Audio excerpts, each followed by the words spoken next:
Good morning, good morning. It is your boy Jay Goble, back at it again. Not many noble. In the house, on the scene, on the set, reading the Bible through in 22, in the book of Numbers with you today. We've started in January, and we are 62 days into it. 61, 62, 61, 62, 61, or 60, 61 days. 61 days into it. Welcome. March 2nd. We're reading the Bible and praying together. That's pretty much it. That's it. That's what we do. We read the Bible, we pray. If this is your first time joining us, welcome. We read out of the World English Bible. It is in the public domain. That's why we use it. Fairly good translation. Not my favorite, but it'll do.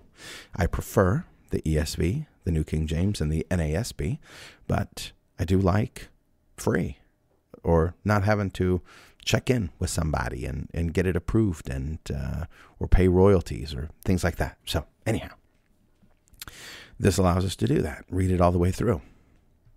And we just finished up Numbers 10 yesterday, and it ended with this verse. Oh, maybe that's not what it was. Oh yeah. Moses' brother-in-law, they were leaving him. And he's like, hey, don't leave us. Don't leave us. Stay.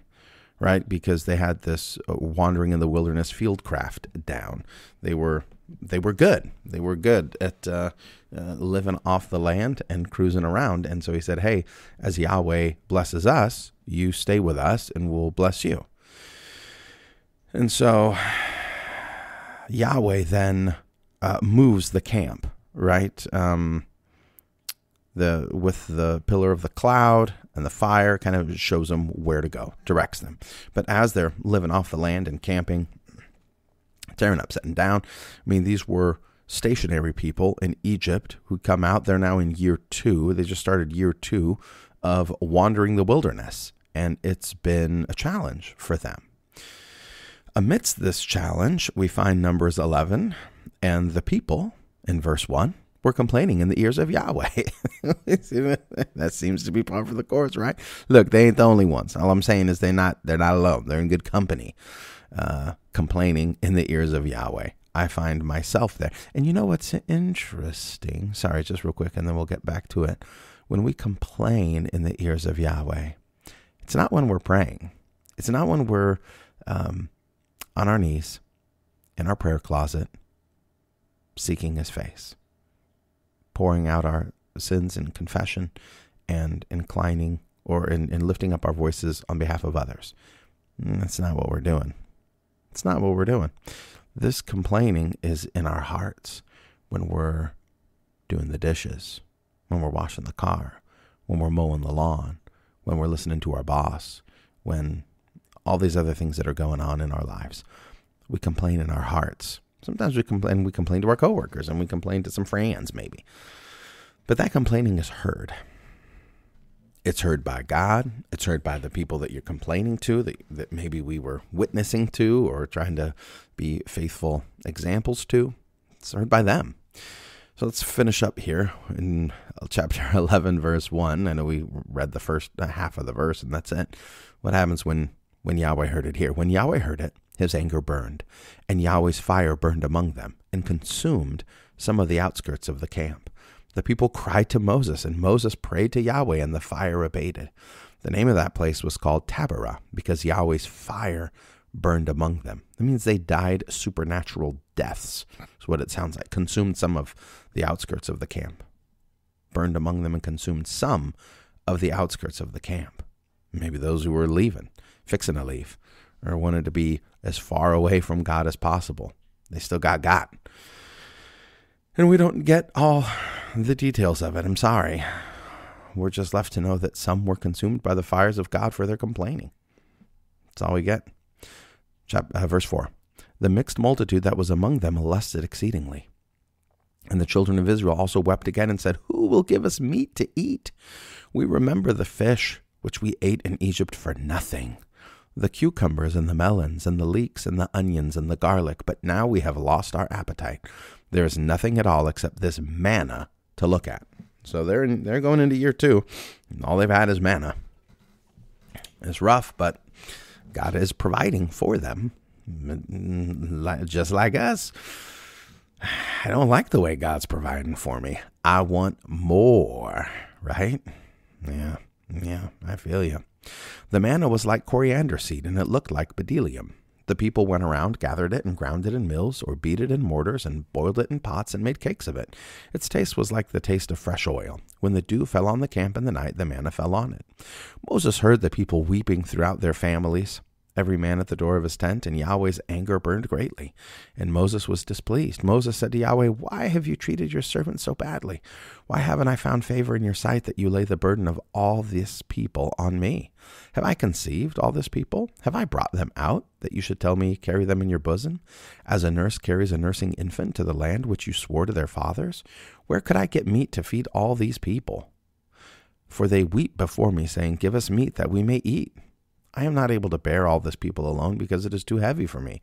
If you treat me this way, please kill me right now, if I have found favor in your sight, and do not let me see my wretchedness." Man, yeah, it's like, what? I mean, it doesn't say how many, but probably 500,000 people complaining at least. They had, over 600,000 men. So probably same amount, if not more, of women. And then it says a lot of them were complaining. So maybe even 1 million. Maybe even 1 million people complaining about Moses, to Moses, and his leadership. That's a rough spot to be in. I don't know if you've ever had any group of people complain about you, but it's rough when it's a handful. It's like when you're coaching a team or coaching a sports team or any type of leadership position and people are complaining about you. It's rough. It's rough. Yahweh said to Moses, "Gather to me 70 men of the elders of Israel, whom you know to be the elders of the people and officers over them, and bring them to the tent of meeting, that they may stand there with you. I will come down and talk with you there. I will take of the Spirit which is on you, and I will put it on them, and they shall bear the burden of the people with you, that you don't bear it yourself alone. Say to the people, sanctify yourselves in preparation for tomorrow, and you will eat meat. For you have wept in the ears of Yahweh, saying, 'Who will give us meat to eat? For it was well with us in Egypt.' Therefore Yahweh will give you meat, and you will eat. You will not eat just 1 day or 2 days or 5 days or 10 days or 20 days, but a whole month, until it comes out of your nostrils, and it is loathsome to you, because you have rejected Yahweh who is among you, and have wept before him, saying, 'Why did we come out of Egypt?'" We do that too, right? We long sometimes for our sin. And Proverbs reminds me where it says, like a dog returns to his vomit. That's how we return to our sin. And that's how the Israelites here, trying to return in their minds and their hearts to Egypt, thinking that life was better. It wasn't great. It wasn't good. You were a slave. Why did you want to go back to that? Well, we should reason that with our own hearts as well. Verse 21, Moses said, "The people among whom I am are 600,000 men on foot, and you have said, I will give them meat that they may eat a whole month. Shall flocks and herds be slaughtered for them, to be sufficient for them? Shall all the fish of the sea be gathered together for them, to be sufficient for them?" Yahweh said to Moses, "Has Yahweh's hand grown short? Now you will see whether my word will happen to you or not." So he recognized Moses' doubt. But Moses goes. Moses went out and told the people Yahweh's words, and he gathered 70 men of the elders of the people and set them around the tent. Yahweh came down in the cloud and spoke to him, and took of the spirit that was on him and put it on the 70 elders. When the spirit rested on them, they prophesied, but they did so no more. But 2 men remained in the camp. The name of one was Eldad, and the name of the other Medad, and the spirit rested on them. They were of those who were written, but had not gone out to the tent, and they prophesied in the camp. So God still found 2 more leaders. Where is this? Elders, people that were leaders in the community there. A young man ran and told Moses and said, "Eldad and Medad are prophesying in the camp." Joshua, the son of Nun, the servant of Moses, one of his chosen men, said, "My lord Moses, forbid them." Moses said to him, "Are you jealous for my sake? I wish that all Yahweh's people were prophets, that Yahweh would put his spirit on them." Moses went into the camp, he and the elders of Israel. A wind from Yahweh went out and brought quails from the sea, and let them fall by the camp about a day's journey on this side and a day's journey on the other side around the camp, and about 2 cubits above the surface of the earth. The people rose up all that day and all that night and all the next day and gathered the quails. He who gathered least gathered 10 homers, and they spread them all out for themselves around the camp, while the meat was still between their teeth. Before it was chewed, Yahweh's anger burned against the people, and Yahweh struck the people with a very great plague. The name of that place was called Kibroth Hattaavah, because there they buried the people who lusted. Sorry, Kibroth Hattaavah. I don't know.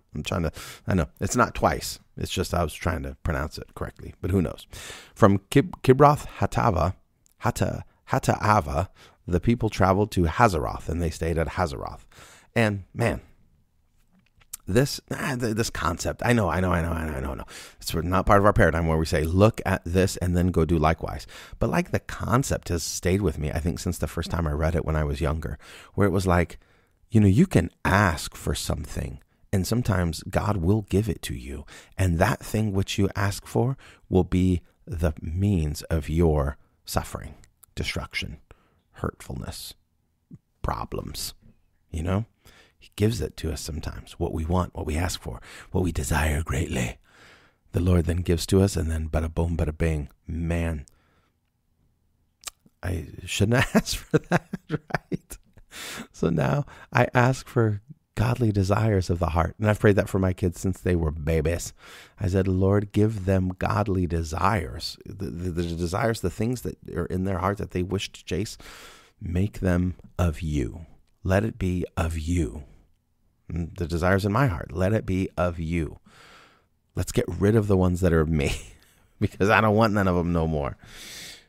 That's I've done myself enough favors, enough problems and pain brought into my life by chasing after the things that I want. The Lord, let it be what you want. And then grant me the grace to labor diligently for those desires. So, Numbers chapter 12. Miriam and Aaron. I was like, more complainers. Miriam and Aaron spoke against Moses because of the Cushite woman whom he had married, for he had married a Cushite woman. Some translations say Ethiopian, so she was from Africa. They said, has Yahweh indeed spoken only with Moses? Hasn't he spoken also with us? And Yahweh heard it. Of course, Yahweh heard it. I wish we had more here, but we don't. We don't know exactly whether it was pride, but the nature of his relationship with his wife. And this is not a new woman. This is not like he took another wife. This is his first wife, Zipporah. We read about her previously. That's her that they're complaining against. Like, why are you complaining now? What's the deal? Is it because does it have something to do with the fact that his brother-in-law stayed and is helping them navigate the wilderness and helping them become better, desert travelers, Bedouin tribes? Is that the case? Or is it just jealousy over power? Or does it have something to do with the fact that he is, or that his wife is not part of the children of Israel? She's a quote unquote outsider. Is that the problem? Remember, his sons were circumcised. So then are they not part of the covenant? Is she not part of the covenant? Is that their problem? I'd like a little bit more. I wish we had some more depth, but maybe it's all of it, right? All of it together. All of it together. Why not all of it together? Now the man Moses was very humble, more than all the men who were on the surface of the earth. See, that's got to be why God chose him, because it wouldn't have been us. It wouldn't have been me, right? We wouldn't have picked this dude, but God uses him. God uses him. Verse 4, Yahweh spoke suddenly to Moses, to Aaron, and to Miriam. You three come out to the tent of meeting. Uh-oh. The three of them came out. Yahweh came down in a pillar of cloud and stood at the door of the tent and called Aaron and Miriam, and they both came forward. He said, now hear my words. If there is a prophet among you, I, Yahweh, will make myself known to him in a vision. I will speak with him in a dream. My servant Moses is not so. He is faithful in all my house. With him I will speak mouth to mouth, even plainly, and not in riddles, and he shall see Yahweh's form. Why then were you not afraid to speak against my servant, against Moses? Yahweh's anger burned against them, and he departed. The cloud departed from over the tent, and behold, Miriam was leprous, as white as snow. Aaron looked at Miriam, and behold, she was leprous. Aaron said to Moses, O my Lord, please don't count this sin against us, in which we have done foolishly, in which we have sinned. Let her not, I pray, be as one dead, of whom the flesh is half consumed when he comes out of his mother's womb. Moses cried to Yahweh, saying, Heal her, God, I beg you. That is humble. Yahweh said to Moses, If her father had but spit in her face, shouldn't she be ashamed 7 days? Let her be shut up outside of the camp 7 days, and after that she shall be brought in again. Miriam was shut up outside of the camp 7 days, and the people didn't travel until Miriam was brought in again. Afterward, the people traveled from Hazeroth and encamped in the wilderness of Paran. Now, I don't want to read too much into it, but that's, to me, right? To me, this is what I'm thinking, and you can disagree, and I'd love to hear from you. If you feel something different, feel something. I don't like that word. No, don't feel. Don't share your feelings with me, because they're probably not great. But I'd like to know maybe your thoughts if they are different, because they make mention that she's a Cushite or an Ethiopian, so she's black, she's African, and they're Middle Eastern. They're not white. Sorry, I know this might come as a shock to you, but the people of Israel are not white. The Jewish people, they're not white. They're not super pale complected. The pale complected people are further north and west from here at this time, so they probably had never seen what, a Scottish Irish kid like myself before. And if so, only as slaves brought in, because that used to be quite a lucrative trade as well, as bringing in slaves from foreign lands that you'd conquered. Anyhow, but here's the deal. Like, there's something about her that's different. And so there's like this, I think, assumption that you're not part of the community. You're not part of this. And Moses, the fact that he married her is an impeachment of his judgment, right, on marrying her. This is not the woman that you should have married. You were wrong for doing this. You're disqualified from leadership. I think, because then, right, it says that Moses was humble, the most humble man on the planet. So when they're complaining, he doesn't do anything. He trusts Yahweh for his battles. I know there's some lessons there too. Like, well, when do you fight? When do you fight, and when do you let God fight for you? It's challenging. It takes wisdom, I think. But so I think it has something to do with the nature of the community, because Miriam was removed out, right? Miriam was removed out from the community. They kicked her out. And she had to stay outside the camp 7 days. And Yahweh healed her, of course, and she was able to come back, and they waited for her. But I think maybe that was humbling in a certain sense, where it's like you could be removed from the community as well. It's not just the fact that you were born here of the children of Israel that you are accepted in the community. I don't know. I could be wrong. Could totally be wrong. But we do also see the uniqueness of Moses. Like, speak to him mouth to mouth, face to face, plainly, not in riddles. So if God does speak in dreams, it is in riddles. And whether he still does, I don't know. I can't say. But there certainly is. I mean, the conversation about dreams is longer than I think I can get into right now at the moment. But it certainly is true that God speaks to people in dreams. That's what he says. If I will make myself known to him in a vision, to prophets, he makes himself known in visions, in dreams, but not Moses. Moses I talk to like he's one of my homies. Face to face, chilling. He sees my form. He's unique. He is unique. All right. They leave, of course, but they wait for Miriam, and then they leave. Chapter 13. Yahweh spoke to Moses, saying, "Send men that they may spy out the land of Canaan, which I give to the children of Israel. Of every tribe of their fathers you shall send a man, every one a prince among them." God's finally sending them, and it's like, hey, it's a test. It's a test before you go. It's a test. Don't fail it, but they fail. Moses sent them from the wilderness of Paran, according to the commandment of Yahweh. All of them were men who were heads of the children of Israel. These were their names. Of the tribe of Reuben, Shammua, the son of Zakur. Of the tribe of Simeon, Shaphat, the son of Hori. Of the tribe of Judah, Caleb, the son of Jephunneh. Of the tribe of Issachar, Igal, the son of Joseph. Of the tribe of Ephraim, Hoshea, the son of Nun. Hoshea, Joshua, the son of Nun. Of the tribe of Benjamin, Balti, the son of Raphu. Of the tribe of Zebulun, Gadiel, the son of Sodai. Of the tribe of Joseph, of the tribe of Manasseh, Gadi, the son of Susi. Of the tribe of Dan, Amiel, the son of Gamali. Of the tribe of Asher, Zethur, the son of Michael. Of the tribe of Naphtali, Nabi, the son of Vopshi. Oh, man. Of the tribe of Gad, Gul, the son of Maki. Man, I am sorry. I am sorry for butchering those names. Hopefully it gives you a little bit of, I don't know, entertainment value, maybe. Something like that. All right. These are the names of the men who Moses sent to spy out the land. Moses called Hoshea, the son of Nun, Joshua.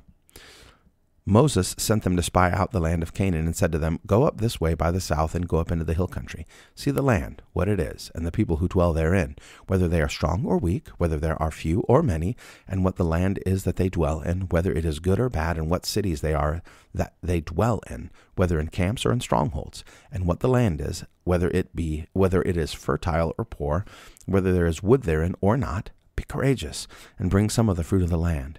Now the time was the time of the first ripe grapes. So they went up and spied out the land from the wilderness of Zin to Rehob, to the entrance of Hamath. They went up by the south and came to Hebron and Ahiman, Sheshai and Talmai. The children of Anak were there. Now Hebron was built 7 years before Zon in Egypt.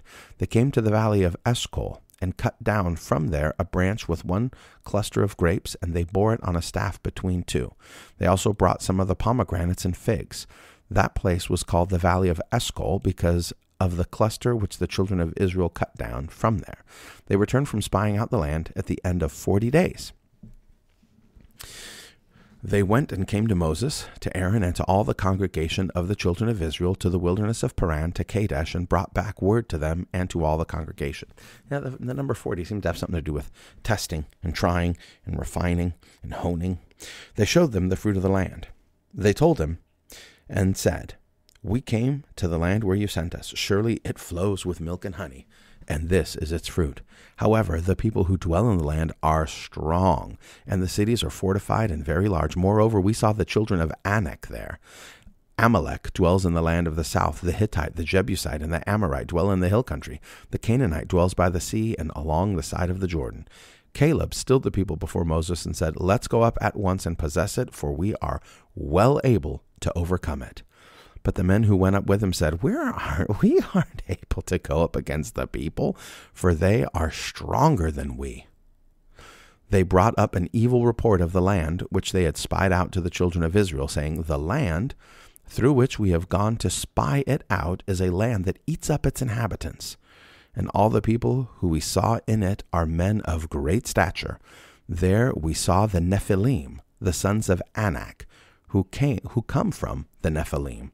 We were in our own sight as grasshoppers, and so we were in their sight."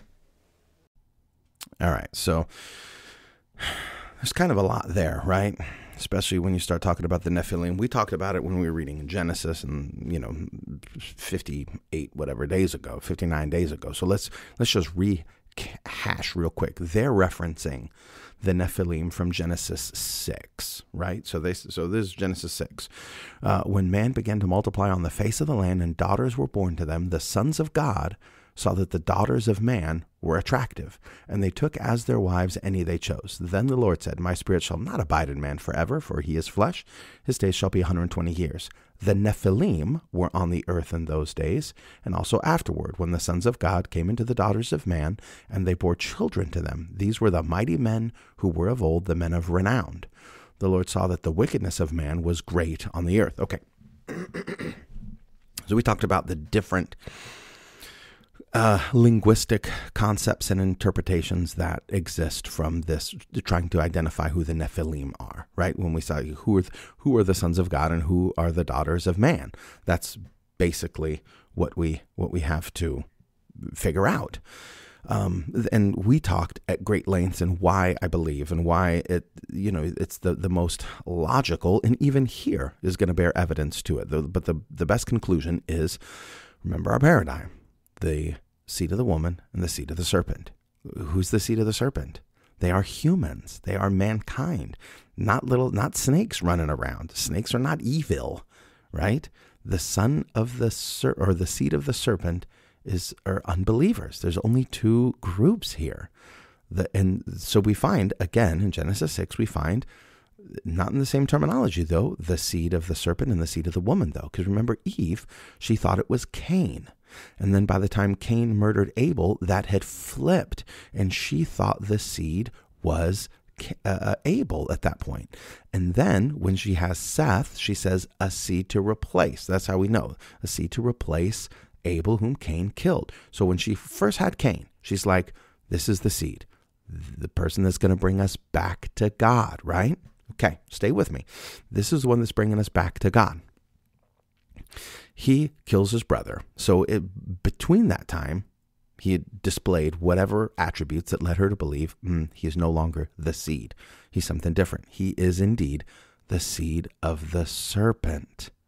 Yes, I get you. I get you. Okay. So now, who are the sons of God and the sons of man, or the daughters of man? So the sons of God would be Sethites, the seed of the woman, the descendants of the seed of the woman through whom the Redeemer was supposed to come.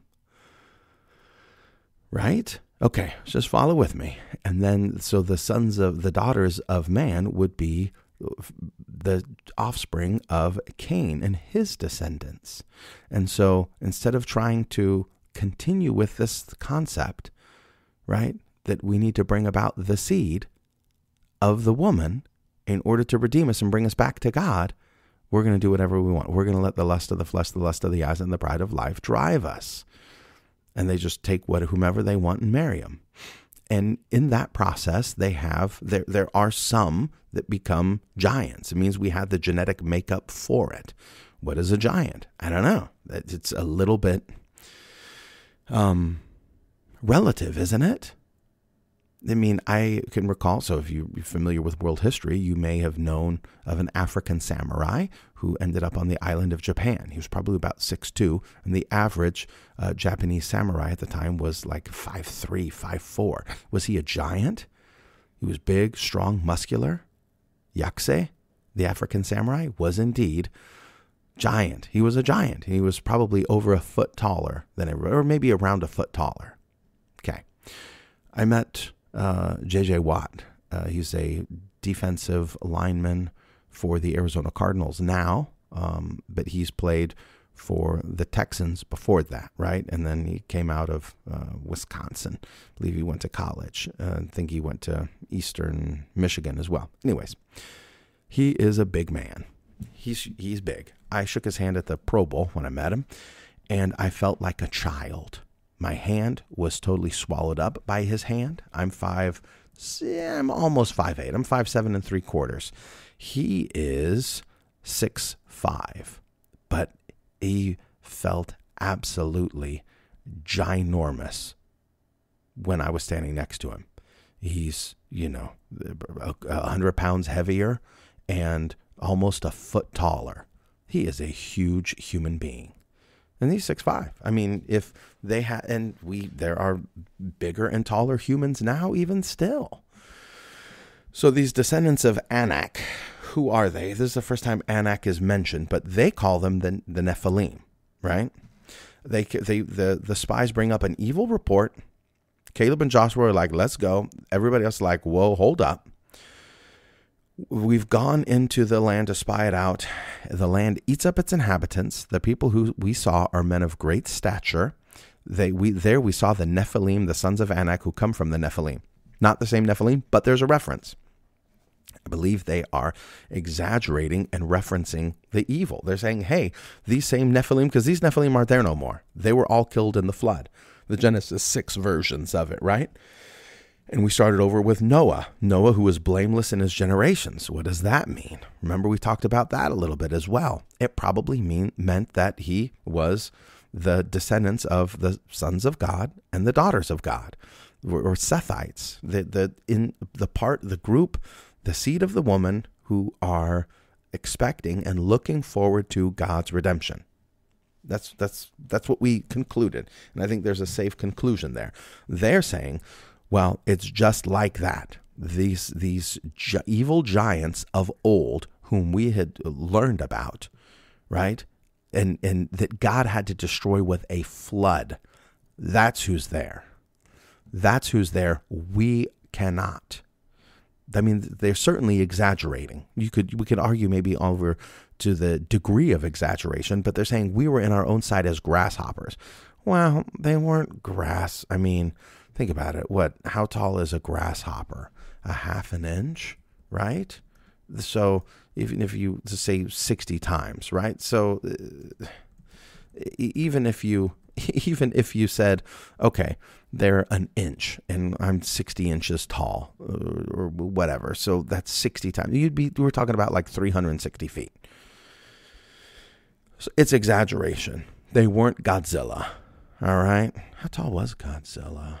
Godzilla height. I think they wanted, 393 feet. 1,000 feet? Oh no, that's Godzilla, Planet of the Monsters. That's a good one, by the way. I think it's on Netflix. Planet of the Monsters, but it's animated, in case you're into that type of thing. But so we're talking about Godzilla here. Godzilla was in Godzilla vs. Kong and King of the Monsters, 393 feet. So that's what the comparison, an accurate comparison would be when they say if the difference between humans and grasshoppers. And it's not that. They were not that. Were they large? Yes, most likely. Were they violent? Most likely. Were they warriors? Most likely.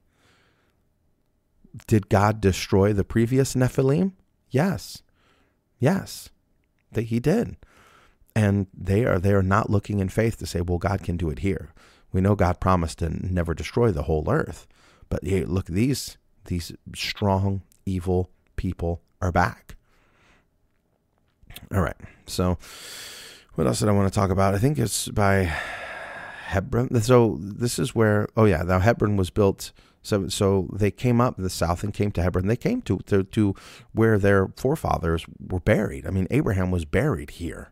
So there is, it's not completely foreign to them. It's kind of like, hey, this is the land that was promised to us, and we left, and here we go. Let's go back into it. Anyways, but they say no, we're afraid. It's too much. It's too great. So did I cover everything? Did I get carried away? I don't know. I get carried away sometime. We did talk about it's the paradigm. It's the way we're supposed to look through the entire Bible. Maybe that's where I left off here. The seed of the woman, the seed of the serpent, God's redemption. It's kind of in the wages of sin are death. And God is serious, and we take these things seriously. I think that's kind of the paradigm that we've been looking at for the last 61 days. But so that's what I would argue is going on here. This is not the same Nephilim from Genesis 6, but it is a comparison. They're saying, hey, it just like them. And also, it's clearly an exaggeration because we were not really grasshoppers. They weren't a people group of Godzillas running around. They were most likely big and strong and a warrior class of some sort. I mean, we have communities like that. We mentioned the samurais. We mentioned the Zulus. We talked about Spartans previously. We've had like warrior tribes where that's all they do. They concern themselves with waging war and fighting. And this is probably some version of that, and intimidating for sure.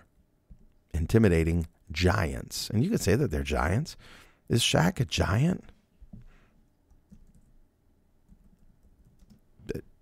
Right? 7'1", over 300 pounds. I'm telling you, when you meet a human that is that large, it is unsettling. I went, also, let me close with this, because we're at 35 minutes. If you're still here, thanks. Appreciate you. I love you. I went down to the University of Arizona for coaching clinics when Rich Rodriguez was the coach there. He's no longer the coach there, hasn't been for many years, but he used to run a fantastic football coaching clinic down there. It was awesome. And I remember going down to the field. You go down the field, you would mingle with the kids when you see them in the stands, but then you look down there or down to the field, they look smaller, but you get down amongst them, and I'm a short guy. They are giants in comparison. Average is like a foot taller than me, easy. And the offensive linemen each outweigh me by 100 pounds minimum. Those are giants in comparison. And I'm not trying to belabor the point here, and I'm not trying to minimize the fear that they were feeling or trivialize it in any way, shape, or form. In fact, I'm trying to say, hey, they probably were big, strong warriors. And it doesn't have to be this outlandish idea that more angels and people were having mutant children. Okay? It doesn't have to be mutants. Can we agree on that? It can stay within the framework of the rest of the Bible here. That there's the seed of the woman, the seed of the serpent, and they are at war with one another, right? The devil wars against us. And amidst that war, there are some supernatural happenings, meaning that just don't normally happen in nature. And we're experiencing those every day when we're reading God's dealing with his people, right? He came and stood by the tent. I believe that to be the pre-incarnate Lord Jesus Christ, a Christophany. Christ, I think that's what they call it. I just say the pre-incarnate Lord Jesus Christ coming down and meeting with his people, initiating contact with his people. And so there are some supernatural happenings, I guess you could say, but it doesn't mean that they have to be mutant children. I don't think that's the case at all. But they were afraid. That's what we're boiling down to. It boils down to the children of Israel were afraid. They're afraid to trust God for the challenges that he had set in their life. And I'm the same way. So are you. God has placed you somewhere. He's put you somewhere for a reason. He's put you somewhere to accomplish something, and most likely you are afraid to go do it. You feel yourself unqualified for it. You feel yourself to be inadequate for the task at hand. The children of Israel were the exact same way, faced with giants. For all intents and purposes, most reasonably, probably at least if they're a foot taller, 100 pounds heavier, they are giants. And if they are warrior people, it is terrifying. Let's pray. Father, thank you for today. I pray that you would please give us grace to seek your face, to trust in you for the challenges that you've set us in, the places that you've put us in. You put us here for a reason, each one uniquely in their positions. And I pray, Father, that you would please give us grace to take on those challenges in faith and to trust you for the results. Make us more humble like Moses, and give us godly desires, not like the Israelites and not like us previously. Take away sinful desires that are not good for us and give us godly desires of our hearts. And then, Lord, grant us the grace to pursue them. Bless our day. Bless today. Bless our reading of your word. Teach us. Give us wisdom. Give us knowledge. Teach us who you are. And give us grace to seek your face. Go with us this day and pray in Jesus' name. Amen. All right, my peoples, I love ya, and I really hope you have a wonderful day. Thank you for listening. Show notes, notmanynoble.com, Facebook, Instagram, prayer requests, notmanynoble@gmail.com, notmanynoble@gmail.com. Thanks for listening. Talk with you tomorrow.